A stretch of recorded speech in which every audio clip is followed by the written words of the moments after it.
ನಾನು ಅಕ್ಕ ಖುಷಿ ಬಾ ನಿಂದ್ರಾಗ ಹೊಡಿ ಸರಿ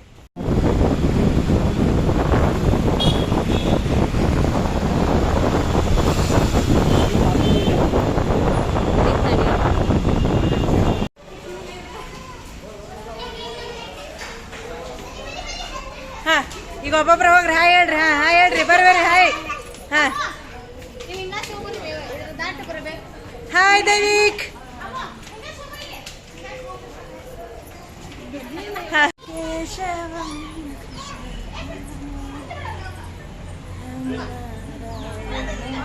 ಜಾನಕಿ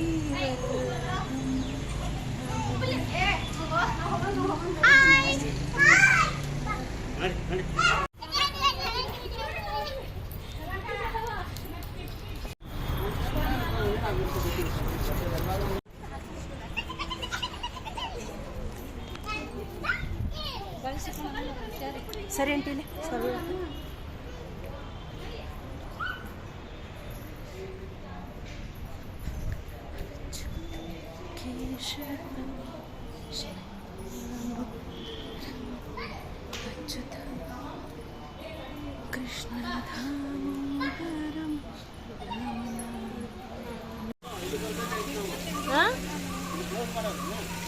ಕ್ಲೋಸ್ ಮಾಡೋದು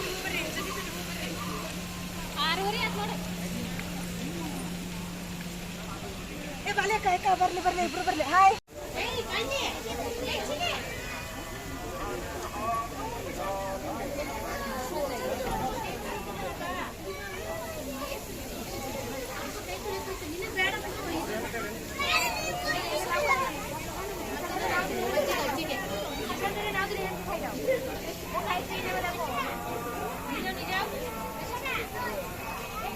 ಆಂಟಿ ಹಾಯ್ ಮಾಡಿ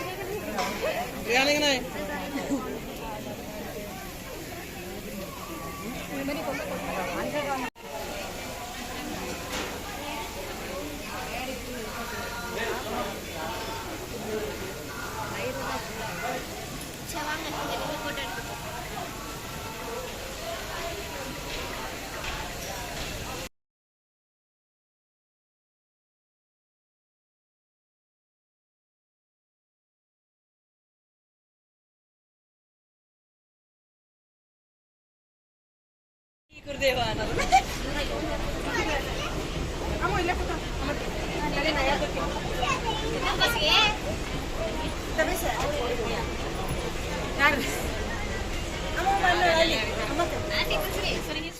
ಊರ್ಗ ಬರ್ತಾರೆ ಹಾಚೋಡ್ಗೆ ನಾನು ಹಿಂದೋಗ್ತೀನಿ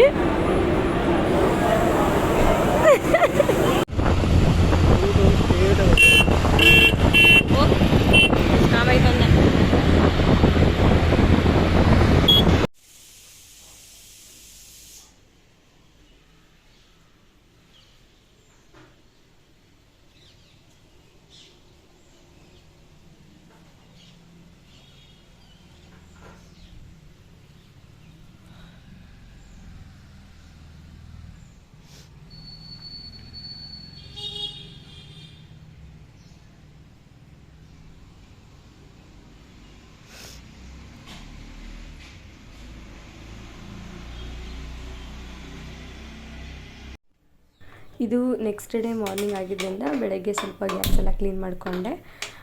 ಗ್ಯಾಸ್ ಕ್ಲೀನ್ ಮಾಡ್ಕೊಂಬಿಟ್ಟು ಏನು ತಿಂಡಿ ಫನ್ ಮಾಡೋಣ ಅಂತ ಪ್ಲ್ಯಾನ್ ಮಾಡ್ಕೊತಾ ಇದ್ದೀನಿ. ಸೊ ದಿನಾ ಬೆಳಗ್ಗೆ ಚಿತ್ರಾನ್ನ, ಅವಲಕ್ಕಿ, ಉಪ್ಪಿಟ್ಟು, ಪುಳಿಯೋಗರೆ ಅದೇ ಮಾಡೋಗೋಯ್ತು. ಸೊ ಡಿಫ್ರೆಂಟಾಗಿ ಟೇಸ್ಟಾಗಿ ಏನಾದರೂ ಮಾಡೋಣ ಅಂತ ಥಿಂಕ್ ಮಾಡ್ತಾಯಿದ್ದೆ.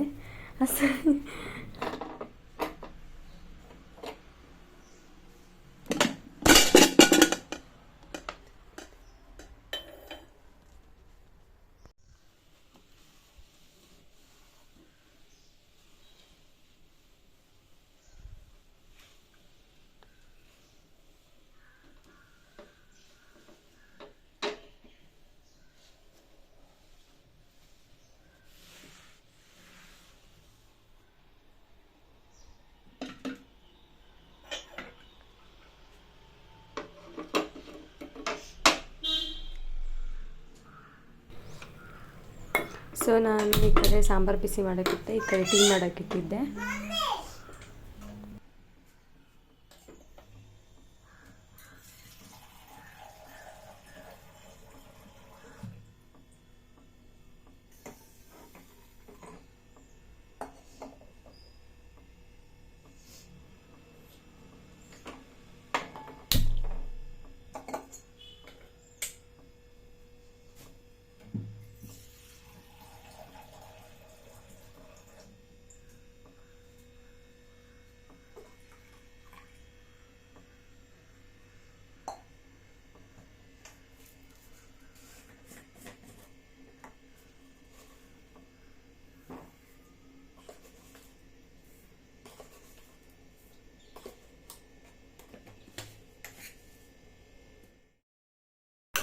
ಸೊ ಪೂರಿ ಮಾಡ್ಕೋಣ ಅಂತ ಪ್ಲ್ಯಾನ್ ಮಾಡ್ಕೊತಾ ಇದ್ದೀನಿ. ಪೂರಿಗೆ ನಾನು ಮೈದಾ ಹಿಟ್ಟು, ಅರ್ಧ ಸ್ಪೂನಷ್ಟು ಗೋಧಿ ಹಿಟ್ಟು, ಆಮೇಲೆ ನೆನೆಸಿಟ್ಟಿದ್ದೀನಿ. ಸ್ವಲ್ಪ ರವೆ ನೆನೆಸಿಟ್ಟಿದ್ದೆ. ನೆನೆಸಿಟ್ಟು ರವೆ ಹಾಕಿದರೆ ಚೆನ್ನಾಗಾಗುತ್ತೆ ಅಂತೇಳಿ ರವೆ, ಸಕ್ಕರೆ ಮತ್ತು ರುಚಿಗೆ ತಕ್ಕಷ್ಟು ಸಾಲ್ಟ್ ಹಾಕ್ಬಿಟ್ಟು ಚೆನ್ನಾಗಿ ಕಲಿಸ್ಕೊಳ್ತಾ ಇದ್ದೀನಿ.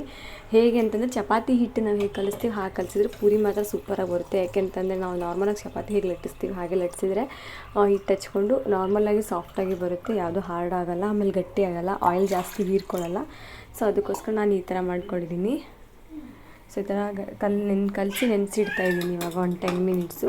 ಇದು ನೆನೆಸೋಷ್ಟೊತ್ತಿಗೆ ನಾನು ಎಲ್ಲ ತರಕಾರಿಗಳನ್ನ ಕಟ್ ಮಾಡಿಬಿಟ್ಟು ನಾನು ಬೇಯಿಸೋಕೆ ಇಡಬೇಕು ಅಂತ ಪ್ಲ್ಯಾನ್ ಮಾಡ್ಕೊತಾ ಇದ್ದೀನಿ. ಸ್ವಲ್ಪ ಲೈಟಾಗಿ ಬೇಯಿಸ್ಕೊಂಡಿದ್ದೀನಿ, ಯಾಕೆಂದರೆ ಜಾಸ್ತಿ ಬೇಯಿಸ್ಕೊಂಡ್ರೆ ಪಾಪಕ್ಕೆ ತಿನ್ನೋಕ್ಕೆ ರುಚಿಯಾಗಿರಲ್ಲ ಅಂತ ಹೇಳಿ ನಾನು ಲೈಟಾಗಿ ಬೇಯಿಸ್ಕೊಳ್ತಾ ಇದ್ದೀನಿ. ತರಕಾರಿಗಳು ನವಲ್ಕೋಸು, ಆಮೇಲೆ ಕ್ಯಾರೆಟು, ಬೀನ್ಸು, ಆಲೂಗಡ್ಡೆ, ಇದನ್ನೆಲ್ಲ ನಾನು ತರಕಾರಿನ ಕಟ್ ಮಾಡ್ಕೊಳಕ್ಕೆ ಇಟ್ಕೋತಾ ಇದ್ದೀನಿ. ಈ ಕಡೆ ಟೀ ಮಾಡೋಕ್ಕಿಟ್ಟಿದ್ದೆ. ಸೊ ಟೀ ಮಾಡಲಿಕ್ಕೆ ನಾನು ಡಿಕಾಕ್ಷನ್ ಫಸ್ಟ್ ರೆಡಿ ಮಾಡ್ಕೊತೀನಿ, ಆಮೇಲೆ ಹಾಲು ಹಾಕ್ಕೊಳ್ತೀನಿ. ಸೊ ನಾನು ಹಾಲು ಹಾಕ್ಕೊಂಬಿಟ್ಟು ಚೆನ್ನಾಗಿ ಬೇಯಿಸ್ಕೊಳ್ತಾ ಇದ್ದೀನಿ ನಾನು ಇವಾಗ. ಸೊ ಈ ಕಡೆ ಟೀ ಕೂಡ ರೆಡಿ ಆಗ್ತಾಯಿದೆ. ನಾನು ಲೈಟಾಗಿ ಡಿಕಾಕ್ಷನ್ ಚೆನ್ನಾಗಿ ಕುದಿಸ್ಕೊಳ್ತೀನಿ.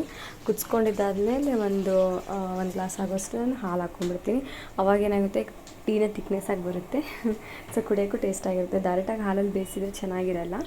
ಸೊ ಅದಕ್ಕೋಸ್ಕರ ನಾನು ಆ ಥರ ಮಾಡ್ಕೊಳ್ತೀನಿ. ಆವಾಗ ಟೀ ಪುಡಿ ಚೆನ್ನಾಗಿ ಬೆಂದಿರುತ್ತೆ ಮತ್ತು ಟೀ ಕುಡಿಯೋಕ್ಕೆ ಇಷ್ಟ ಆಗುತ್ತೆ. ಆಮೇಲೆ ಈ ಕಡೆ ಹಾಲು ಕಾಯಿಸೋಕೆ ಇಡ್ತಾಯಿದ್ದೀನಿ ಪಾಪುಗೆ ಸೆರ್ಲಾಕ್ ತಿನ್ಸೋಕ್ಕೆ.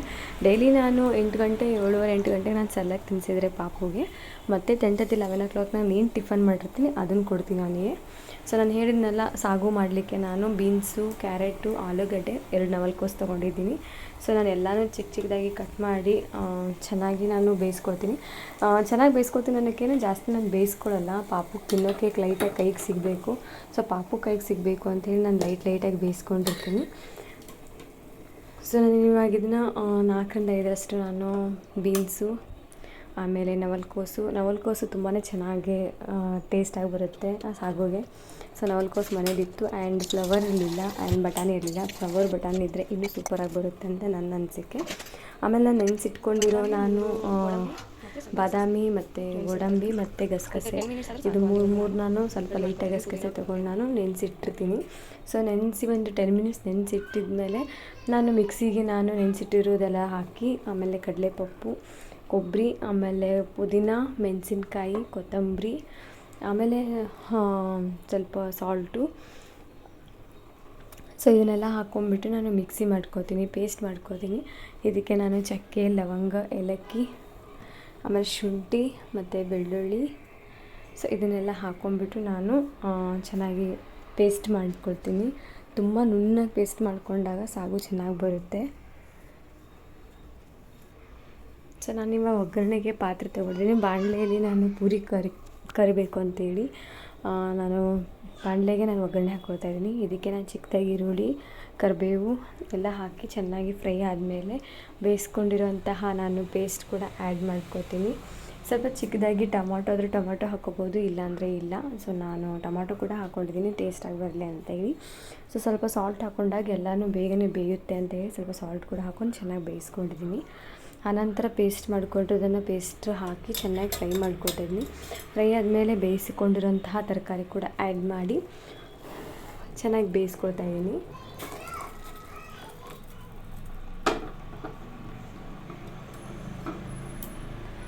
ಸೊ ಮೇಲೆ ನಾನು ಗಾರ್ನಿಷ್ಗೆ ನಾನು ಚಿಕ್ಕದಾಗಿ ಕೊತ್ತಂಬರಿ ಕೂಡ ಕಟ್ ಮಾಡಿ ಹಾಕ್ತಾಯಿದ್ದೀನಿ. ಈಗ ನೋಡ್ತಾ ಇದ್ರೆ ಅಷ್ಟೊತ್ತಿಗೆ ಪೂರಿನ ಲಟ್ಟಿಸ್ಕೊಂಡು ಇಡಬೇಕಿತ್ತು. ಸೊ ಕಾಯಿಸೋಕ್ಕೆ ಎಣ್ಣೆ ಇಟ್ಟಿದ್ದೀನಿ. ಸೊ ಎಣ್ಣೆ ಕಾದಿದೆ, ತುಂಬಾ ಎಣ್ಣೆ ಉಳ್ಕೊಂಡಿರೋದ್ರಿಂದ ನೋಡಿ ಕಬಾಬ್ ಆಯಿಲು ಸಿಕ್ಕಾಪಟ್ಟೆ ಉಳ್ಕೊಂಡಿತ್ತು. ಮತ್ತೆ ನಾನು ಸೋಸಿ ಮತ್ತೆ ಚಿಕ್ಕ ಪಾತ್ರೆ ತೆಗೆದು ಮತ್ತೆ ಇನ್ನರ್ಧ ಆಯಿಲ್ನ ವೇಸ್ಟ್ ಮಾಡಿದ್ದೀನಿ. ಸೊ ಆಯಿಲ್ ವೇಸ್ಟ್ ಆಗುತ್ತೆ, ಕರ್ದಿರೋದು ಎಣ್ಣೆ ಯಾವುದಕ್ಕೂ ಯೂಸ್ ಆಗೋಲ್ಲ ತುಂಬ ಅಂತ ಹೇಳಿ ನಾನು ಸ್ವಲ್ಪ ಆಯಿಲ್ ಹಾಕ್ಕೊಂಡ್ಬಿಟ್ಟು ನಾನು ಪೂರಿನ ರೆಡಿ ಮಾಡ್ಕೊತಾ ಇದ್ದೀನಿ.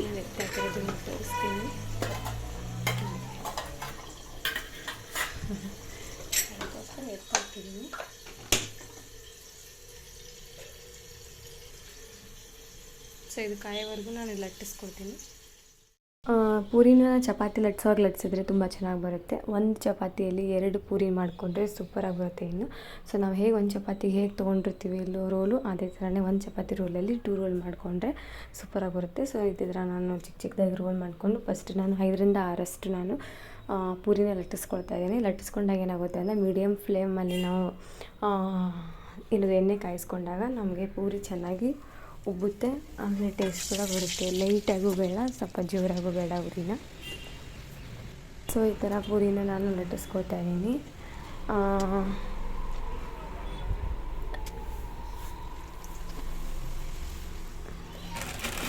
ಸೊ ಪೂರಿನ ಉಬ್ಬಿದ್ದಾದ ತಕ್ಷಣ ಜಾಸ್ತಿ ಉರಿ ಇಟ್ಟರೆ ಸಿದೋಗುತ್ತೆ, ಕಡಿಮೆ ಉರಿ ಇಟ್ಬಿಟ್ರೆ ಚೆನ್ನಾಗಿ ಉಬ್ಬೋದಿಲ್ಲ. ಸೊ ನಾವು ಯಾವಾಗಲೂ ನಾವು ಪೂರಿ ಹಾಕಬೇಕಾದಾಗ ಮೀಡಿಯಮ್ ಫ್ಲೇಮಲ್ಲಿ ಇಟ್ಕೊಂಡ್ಬಿಟ್ರೆ ಈ ಕಡೆ ಜಾಸ್ತಿನೂ ಉರಿ ಇರೋಲ್ಲ, ಈ ಕಡೆ ಕಡಿಮೆನೂ ಉರಿ ಇರೋಲ್ಲ. ಸೊ ಚೆನ್ನಾಗಿ ಉಬ್ಕೊಳ್ಳುತ್ತೆ, ಅವಾಗ ಟೇಸ್ಟ್ ಕೂಡ ಬರುತ್ತೆ. ಉಬ್ಕೊಂಡಾಗ ಪೂರಿನ ತಿನ್ನೋಕ್ಕೂ ತುಂಬಾ ರುಚಿಯಾಗಿರುತ್ತೆ. ಸೊ ಎಲ್ಲರೂ ಅದನ್ನೇ ಜಾಸ್ತಿ ಬೇಡ್ಕೊಳ್ಳೋದು, ಉಬ್ಬಿರೋ ಪೂರಿ ತಿನ್ನೋಕ್ಕೆ ಇಷ್ಟಪಡ್ತಾರೆ, ಅದು ಚಿಕ್ಕದೇ ಆಗಿರಲಿ ದೊಡ್ಡದೇ ಆಗಿರಲಿ ಅಲ್ವಾ. ಸೊ ಅದಕ್ಕೋಸ್ಕರ ಉರಿನ ಸ್ವಲ್ಪ ಲೋ ಫ್ಲೇಮಲ್ಲಿ ಇಡೋದಕ್ಕಿಂತ ಹೈ ಫ್ಲೇಮಲ್ಲಿ ಇಡೋದಕ್ಕಿಂತ ಮೀಡಿಯಮ್ ಫ್ಲೇಮಲ್ಲಿ ಇಟ್ಕೊಂಡ್ರೆ ಟೇಸ್ಟ್ ಬರುತ್ತೆ ಅಂತ ನನ್ನ ಅನಿಸಿಕೆ. ಸೊ ನಾನು ಹೀಗೆ ಇಟ್ಕೊಂಡು ನಾನು ಬೇಯಿಸ್ಕೊಳ್ತಾ ಇದ್ದೆ ಪೂರಿನ. ಸೊ ನಾನಿವಾಗ ರೆಡಿ ಮಾಡ್ಕೊತಾ ಇದ್ದೀನಿ ಪೂರಿ ಮತ್ತು ಸಾಗು. ಹೇಗಿದೆ ಅಂತ ಕಮೆಂಟ್ ಮಾಡಿ. ನನ್ನ ಮಾರ್ನಿಂಗ್ ಬ್ರೇಕ್ಫಾಸ್ಟು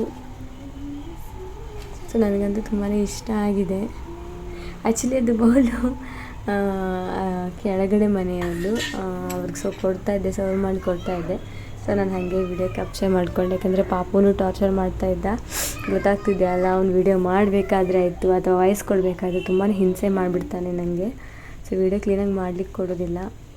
ಸೊ ನಂದು ಪೂರಿ ಸಾಗು ರೆಡಿ ಆಯಿತು. ಸೊ ನಿಮಗೂ ಇಷ್ಟ ಆಗಿದೆ ಅಂದ್ಕೋತೀನಿ. ಈಸಿ ಆ್ಯಂಡ್ ಕ್ವಿಕ್ಕಾಗಿ ಮಾಡುವಂಥ ಮೆಥಡ್ ಇದು. So ready. ಆಮೇಲೆ ಪೂರಿ ಸಾಗು ತಿಂದಾದ್ಮೇಲೆ ಮಧ್ಯಾಹ್ನ ಮೇಲೆ ರೆಸ್ಟ್ ಆದಮೇಲೆ ಈವ್ನಿಂಗ್ ನಾನು ವಾಕ್ ಕರ್ಕೊಂಡೋದೆ ಪಾಪುಗೆ. ಹೆಂಗೆ ಹೋಗ್ತಿದೆಯಲ್ಲ ಗಂಡು ಆಯ್ ಮಾಡು. ಇಲ್ಲಿ ಇಲ್ಲಿ ಇಲ್ಲಿ ಇಲ್ಲಿ ಇಲ್ಲಿ ಆಯ್ ಆಯ್ ಮಾಡು. ಆಯ್ ಆಯ್ ಮಾಡು. ಹಾಯ್ ಇಲ್ಲ ತಮ್ಮ ನಿಂಗೆ, ಹಾಯ್ ಅಲ್ಲ ಆತು ಅಲ್ಲ ಆತು. ಹಾಂ ಬೇಡ ಬೇಡ ಬೇಡ ಕುತ್ಕೊ ಕುತ್ಕೊಂಡು ಪಾಪ ಬರ್ತೈತಿ. ಪಾಪ ಶೇಕಲ್ ಅಲ್ಲೋಡಲ್ಲಿ, ಪಾಪ ಅಂದ್ರೆ ಶೇಕಲ್ ಓಡಲ್ಲಿ. ಇಲ್ಲಿ ಇಲ್ಲಿ ಇಲ್ಲಿ ಅವಣ ಕೋಣ. ಕುತ್ಕೋ, ಕೈ ಹಿಡಿ ಮುಂದೆ. ಅನು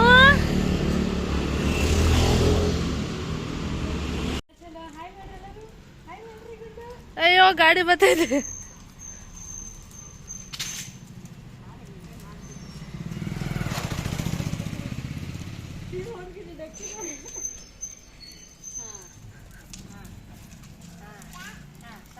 ಇಂದ ಗಾಡಿ ಬಂದ್ರೆ ಹೇಳು ತಾಯಿ.